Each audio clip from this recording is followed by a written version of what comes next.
Hi there. So the last video was more about like advanced strategies for a very specific deck.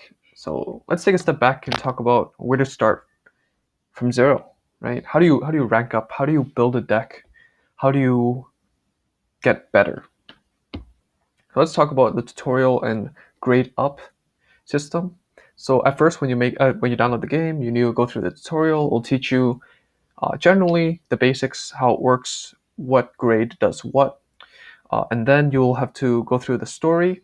So you'll go uh, through the lens of a beginner from the anime, see a few cutscenes, learn to play the different clans, see what they do, and level up your own account. So at level 2, at grade 2, you get to construct your own deck, you get to play character fights to get materials to then make more cards. You can look at recommended decks from the game and the bulletin board, where you will be able to see other people's postings. And then if you proceed at grade 8, you'll get My Room. It's a basically customization feature. You get to have a little room, you get to buy furniture. It doesn't really have a lot of value, but it's neat, I suppose. And then at grade 11, you get access to Rank Fight. So you get to go online and go play with other players. Um, so how does it work? You take your deck, you go online, you beat other people. You go up from rookie to E3 to E2 to E1, and then all the way to S to legend, and then you're part of the legend gang. So why do you even want to get to legend, right? Well, first of all, as you proceed, you get packs as missions. So if you do like opening packs, if you do like new stuff, then definitely go do that. At Legend 3 and Legend 5, you also get 2 card sleeves, cosmetic purposes, and at Legend 10, 20, 30, and 50, you get 1 copy at each, set of 10 and 20 ranks. You get one specific seasonal alt art prize card. So how each season works is it's like half months, early June and late June, for example, and up from June 1st to June 15th. For this month, we have the Explode Ultimate Machine season, and we get Perfect Riser, which is an amazing card, especially if you're trying to build a pretty entry level deck that can deal a lot of damage. So, is it worth playing for top 3, top 10, top 100, top 1,000 as a beginner? Don't worry about it. It's ridiculously difficult. Um, the grind is insane. People are playing like all day. People lose sleep over it. I don't think it's that amazing. The rewards aren't that amazing. You get like shiny cards, um, but if you really want them, I mean, go for it. And good luck. Uh, I myself generally try to just go for top 1,000. For this season, I'm going for top 100 because I'm done with school and I'm not starting work yet. So just for that one time, I just want that title for once, but never again. So how do you rank fast, right? Like this is like what everyone wants, just how do you win? Um, and the most important thing is play to win. Don't play to not lose. Play to win, and when you lose, try to learn something from it. But let's forget about losing because that's not what we do. Let's talk about winning, right? So how do you rank up fast, right? And there's two important components, right? You have to win, so you have to play a good deck, you have to play well, and you have to win fast, right? So you have to play a fast deck, right? So fast and consistency is important. So how do you get that, right?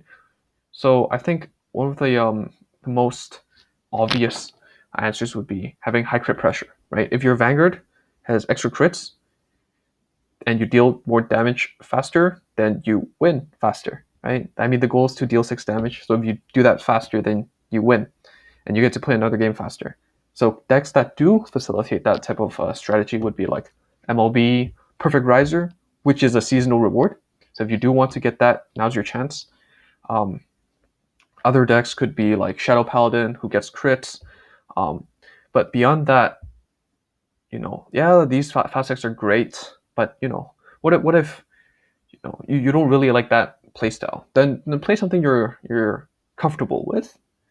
Play something you're confident with, right? Like if you don't have all the cards, Don't worry too much. You will eventually build up um, your collection of cards. Play what you like to play, right? Because you don't want to get burned out. If you get burned out, sure you could get like 10 ranks a day at the beginning of the season, but right now I honestly it's really difficult to keep it up every day, right? So you have to switch it up, I'll play some risers, for example, for that one day, maybe try out a budget, uh, you know, OTT deck another day. You can play around with it. And by playing different decks, you also get to learn how to play that matchup better. So it's worth spending some time on that. Um, but in general, if you do want to rank up really fast, generally just play a high crit pressure deck and play a meta deck and uh, spend time because you have to play. There's no way you don't lose at all. You just have to spend more time. And lastly, the best advice of all, pray for VP farmers, right? Like the best way to rank up is if your opponent doesn't attack you. And yes, some people might be complaining about how, some people are playing ride chains for VP farmers. They're automating it. It's unfair. I think it's honestly a win-win situation. Like you get to win more. They get their rewards themselves as well. They get less rewards if you think about it. And it's always going to be more time playing with an actual person than a VP farmer. So take it in stride. Um, if you really want to play, then just click the play button more, and eventually you'll play with some actual people. And just, of course, most importantly, pace yourself. Right? You set a goal and hit the goal, and be content. Right? Like if you just started today, it's really difficult to get to legend like in 2 days or 3 days. Right? Like you don't have the collection, you don't have the knowledge of the game, you don't know the different clans. So take your time. For me, because my goal is to get top 100 this season, I do have to pace myself. My goal is to get 10 legend ranks a day, and that basically means I have to play like most of the time of the day when I'm awake. Right, when I'm asleep, you can't do anything about it. But most importantly, don't overextend yourself. Don't burn yourself down. Take a break when you need to. Play decks that you really want to play. Don't just play the meta decks because they're meta decks. And yeah, that's about it. Thank you. If you have any questions, let me know. Tell me if you want this kind of more beginner-friendly content more, or more advanced, more complicated, strategic kind of content more, and I'll see what I can do. Thank you.